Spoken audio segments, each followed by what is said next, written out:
Би төрийн албаны зөвлөлөөс нэг асуулт төгсрөн гишүүнгээс нэг асуулт асуумаар байна. За ер нь одоо энэ маш сайн хуулийн төсөл өргөн барьсан байна л да. Улс төрөөс хараад тогтвортой ажиллахаар хамгийн гол нь одоо шатлан дэвших зарчмаар ингээд ажиллахаар төрийн албыг бүр тогтвортой болгохоор ингээд нэлээд сайн хуулийн төсөл өргөн барьсан байна л да. За би төрийн албанаас асуух гэж байгаа нь бол яг амьдрал дээр болвол ингээд сонгуул явагдана, сонгуулийн дараагда бол засаг төр байгуулагдаад ер нь бүх төвшөндөө бол ингээд халаас илүү явагдаж байгаа. Энэ бол амьдрал дээр. За энэ дээр одоо ямар нэг судалгаа байна уу? Тухайлбал 2008 оноор эм хэмжээний хүн халагдсан, өршлөгдсөн. Тэрнээсээ ийм хүн бол шүүхээр очоод эм хэмжээний хохирлоор уучлуулад иргэн томилогдсон гэсэн. 2008 оноор 12 оноор 16 оноор хийсэн тийм судалгаа байна уу?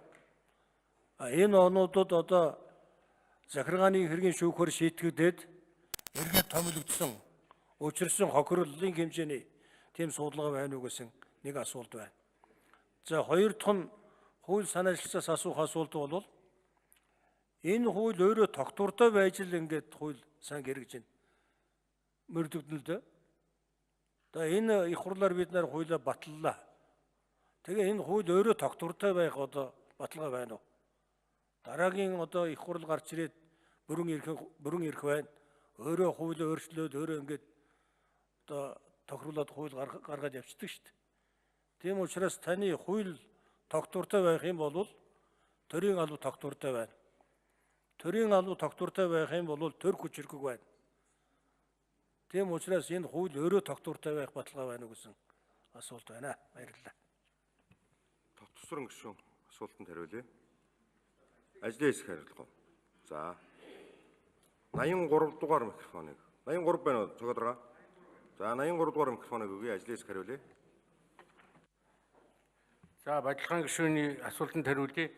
Төрийн албаны зөвлөл бол албан ёсоор 2007 оноос хойш Монгол Улсын төрийн албаагчийн бүрэлдэхүүн хөдөлгөөний тайлан улсын хэмжээгээр нийтгэж статистикийн бол мэдээллийг зохицрын хуулийн хүрээнд улсын хурл ерөнхий засгийн гарт хүргүүлж байгаа. За төрийн албаны энэ жил болгоны статистик мэдээнд төрийн албаагчийн шилжилт хөдөлгөөний тоо динамик өсөлтөөр нь гаргаж харуулдаг. 2008, 2012, 2016 оны бол статистик мэдээ бол гарсан. Ер нь бол 20 жилээр байгаа. 2007 оноос хойш нь бол албан ёсны тоо. Энд бол жил дунджаар ер нь бол би бол улсын хурлын сонгуул болсны дараа бол хөдөлгөөн бол улам ихтдэг. Засгийн газрын бүтц өөрчлөлтийн дараа төрийн албаагчийн сэлгэлт хөдөлгөөн бол ихтдэг. Энэ бол динамикаар харагдж байгаа. Энэ динамик статистик 20 жилээр байгаа. Би гишүүдэд албан ёсоор бол наривчлсан тоо гаргаж өгч болно.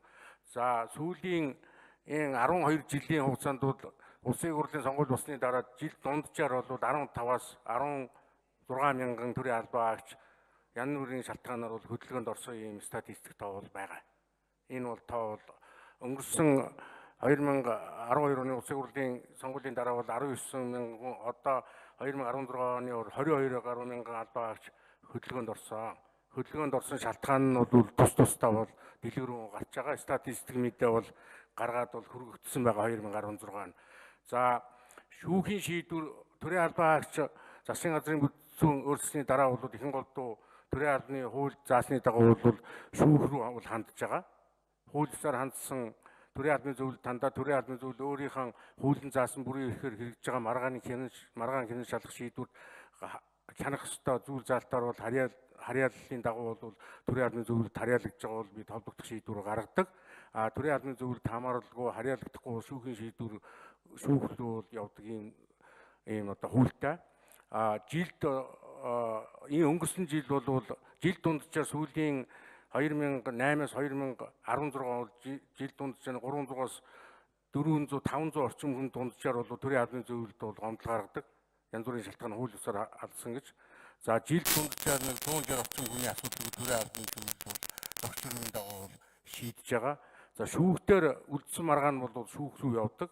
За яг одоо улсад тохируулаад шүүхтэр бол яг тэдэн маргаан шийдээд улсад тохируулсан төгрөгийг тэшнээ төгрөгөөр хуулиар ажиллаж салгагдсны төлөө бол буцаад томилогдоод шүүхийн шийдвэрээр олгогдсон мөнгө төгрөг бол уулын төрийн албаны зөвлөлдөр бол байгаа. Гэхдээ би бол одоо статистик мэдээ бол яг бодиттой үнэн тоо бол надад бол алга байна. Гэхдээ бол зүгээр ер нь бол хамгийн дээд талын иргэн бол 8 жил орчим хугацаагаар үргэлжлүүлэн шүүгдэж хуулиар ажиллаж салгагдсанаас дандаа цалингаа авч одоо ингэж буцаад тогтоож ирсэн ийм бол тохиолдол байгаа. Тэгээд одоо 60 нас хүртэл энэ манай төрийн албаны зөвлөлийн бол тайлбар статистик мэдээний дотор бол жишээ болоод орцсон ийм байгаа. Тэгээд улсад учирсан хохирол бол хуулиар ажиллаж салгагдсан иргэдээс эргүүлж хуулиар халагдсны төлөө төсвийн мөнгнөөс эргүүлж төлсөн мөнгө бол ойрлож байгаа дунджаар бол өнгөрсөн 6-7 жилийн шүүхийн нэг мэдээ байдаг биднээр 4 тэр төгрөг төлсөн гэсэн мэдээ байгаа. Энийг бол албан ёсны тоо гэж төрийн албаны зөвлөлдөр бол албан ёсоор бол ирээгүй. Бидний шүүхийн зүгээр өөрийнхөө харилцааны шугамар авсан ийм бол тоо байгаа. Энэ тоонууд бол манайд бол бүгд байгаа. Дэлгэрэнгүй гишүүдэд бол гаргаж хүсэлтээр өгөх боломжтой. За баярлалаа. Зочин танилцуул